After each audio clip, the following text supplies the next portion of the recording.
Адамды бақытты не бақытсыз ететін оның ойлары.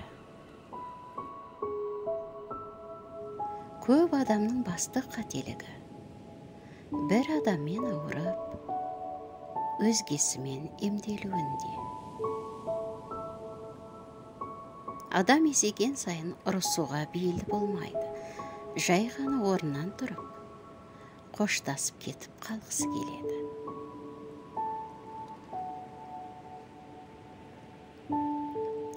Қалаған адам уақыт табады, қаламағанға себеп табылар. Саған мейірімін төккен адамға мейірімді болу қиын ба? Қысастық қылған адамға мейірімді болу, міне, нағыз мейірімділік. Үндемәтелі.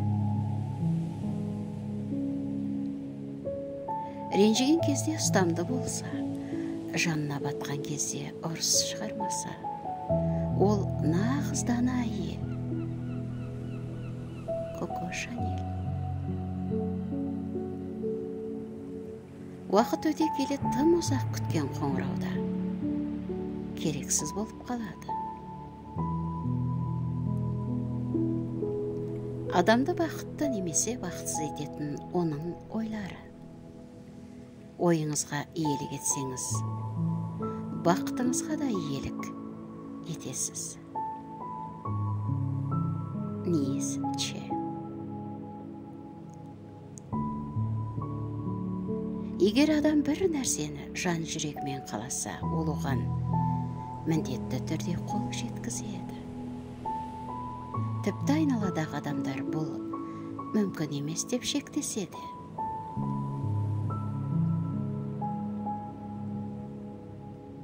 Ер адамға жанында өзіне кәміл сенетін жанның болуы маңызды.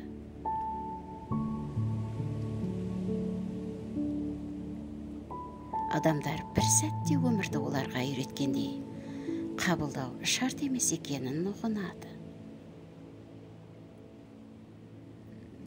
Бір ауыз сөз шешіміңді өзгерте алады, бір сезім өміріңді өзгерте алады, бір адам сен өзгерте алады.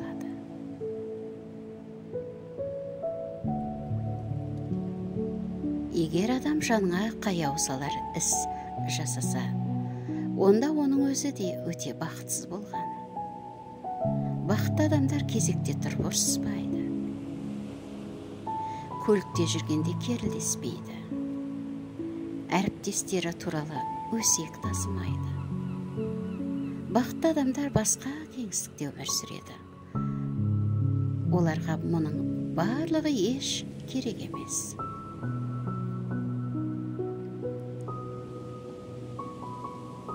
Арманыңыз үрейіңізді жеңгенде орындала бастайды.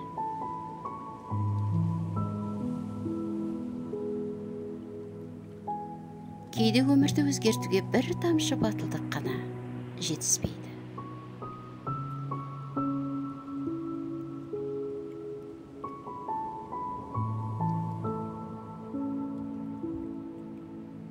Қол ұстасу қарапайым қылық сияқты көрінеді.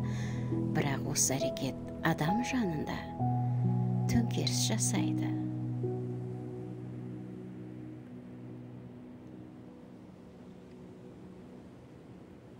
Аударған Шынар Әбілда.